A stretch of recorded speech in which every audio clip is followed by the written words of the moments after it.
नमस्कार साथियों, मैं रामकृष्ण मौर्य। आप देख रहे हैं अखबार भारत। आज सावित्री ज्योतिबा राव फूले ट्रस्ट मंगोलपुरी में अखंड भारत उत्थान महासंघ की एक मीटिंग हुई, जिस मीटिंग में दिल्ली के तमाम क्षेत्रों से संगठन से जुड़े हुए लोग उपस्थित रहे। संगठन से जुड़े हुए लोग ही नहीं, बल्कि ये कह सकते हैं कि अपने आप में वो एक संगठन ही हैं। और अखंड भारत उत्थान महासंघ की मीटिंग का जो आयोजन किया धानिल वर्मा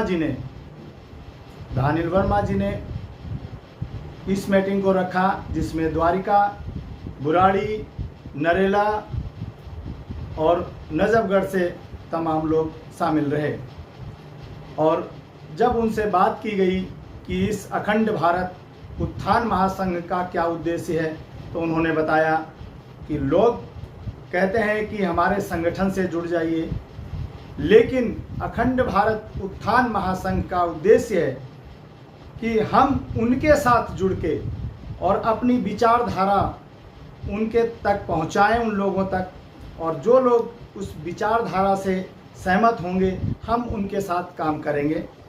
क्योंकि अखंड भारत का उद्देश्य है कि पुनः सम्राट अशोक का भारत बनाना, जहाँ पे समानता हो और सभी लोगों में भाईचारा हो, ऊंच नीच नहीं होना चाहिए, किसी तरह का भेदभाव ना हो।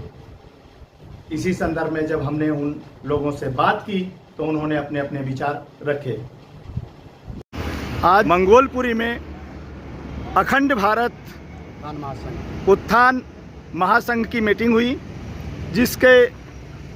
इसके आज कर्ता धर्ता और संयोजक धानिल वर्मा जी हैं। तो धानिल वर्मा जी, आज ये आपने जो मीटिंग रखी है, तो इसका मुख्य उद्देश्य क्या है?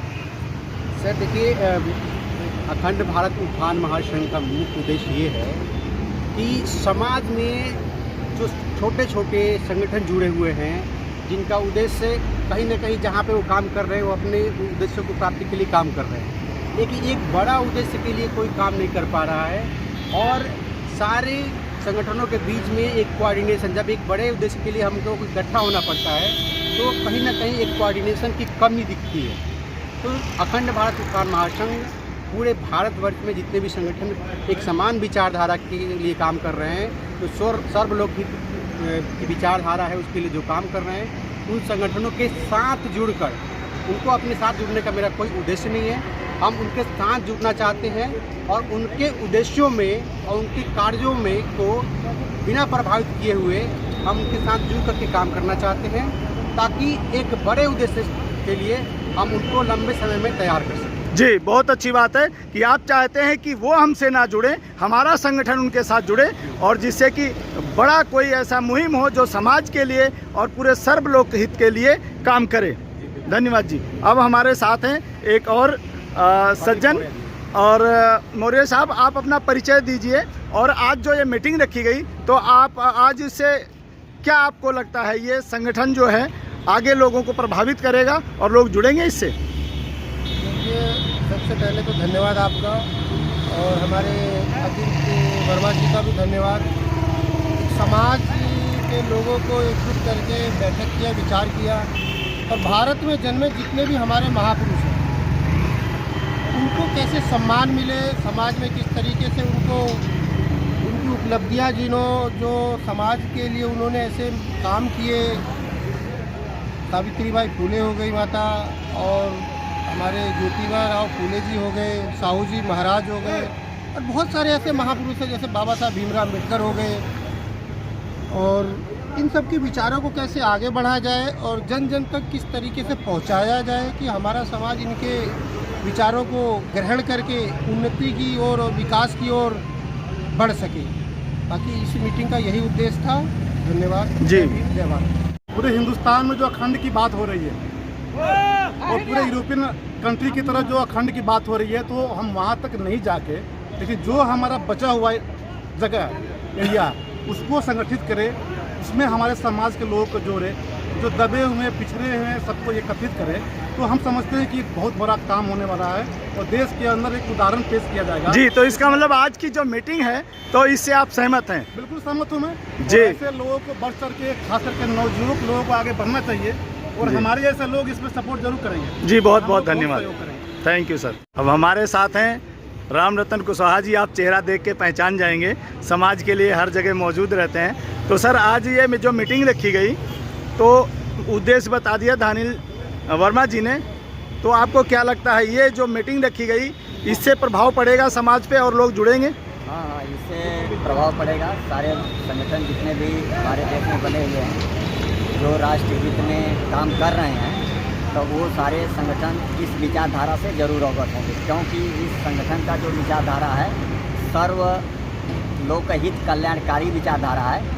तो इसलिए भारतीय संविधान के अनुसार हर नागरिक जो है ये चाहता है कि भारत का सर्वलोकहित कल्याण हो। तो इसलिए इस संगठन को तो कोई इनकार ही नहीं कर सकता। जितने भी संगठन होंगे सब लोग समर्थन करेंगे, इसमें कोई दो राय नहीं। जी, ठीक है, बहुत बहुत धन्यवाद। अब हमारे साथ एक और सामाजिक कार्यकर्ता हैं। इन्होंने बुराड़ी विधानसभा से चुनाव भी लड़ा है। जी सर, आप अपना परिचय दीजिए। अवधेश वर्मा है जी, और मैं बुराड़ी में रहता हूँ। बुराड़ी विधानसभा से 2020 में मैंने एमएलए का चुनाव लड़ा था। तो आज सर ये मीटिंग हुई है और मीटिंग है समाज में जो कुरीतियाँ हैं उनको ख़त्म करने, और तमाम जो संगठन हैं उनको हम ना जोड़ने बल्कि हम उनसे जुड़ने का काम करेंगे। तो आप इसमें किस तरह का विचार रखते हैं? बिल्कुल सही विचार है और मीटिंग बहुत अच्छी रखी गई है। जो भी विचार अपना अखंड भारत का, देखिए अखंड भारत वहीं हमारा पहले का जो सम्राट, सभी लोगों को पता है कि सम्राट अशोक महान की बात है। उस टाइम हमारा आज का अवशेष भारत है, पहले का बहुत विशाल भारत था। उस सभी भारत को आज तो जोड़ नहीं सकते, लेकिन कम से कम अपने विचारधारा से जोड़ सकते हैं, उनको साथ रख सकते हैं, ऐसा नहीं है। लेकिन अखंड भारत चाहिए, उसमें सभी लोग जुड़ेंगे, जितने भी निम्न वर्ग के हैं सभी लोगों का काम किया जाएगा, सभी सामान्य होगा। सम्राट अशोक के टाइम में बोला जाता था कि शेर और जो है कि बकरी एक साथ पानी पिया करते थे, एक समान होते थे। तो समानता होनी चाहिए हमारे भारत में। उस समानता की जरूरत है। समानता के लिए जो निम्न वर्ग के लोग हैं उनको कुछ ऐसा कार्य दिया जाए या कार्य कराया जाए वो थोड़ा ऊपर आ सके, तभी समानता हो सकती है। उस समानता के लिए हमें बहुत मेहनत करनी होगी और ये बहुत अच्छा जो है कि मीटिंग रखा गया है। इसके लिए हम सभी को जोड़ सकते हैं इसमें और सभी को ऊपर लाने के लिए कोशिश किया जाएगा, जितनी हो सके हम कोशिश करेंगे। जी, बहुत बहुत धन्यवाद।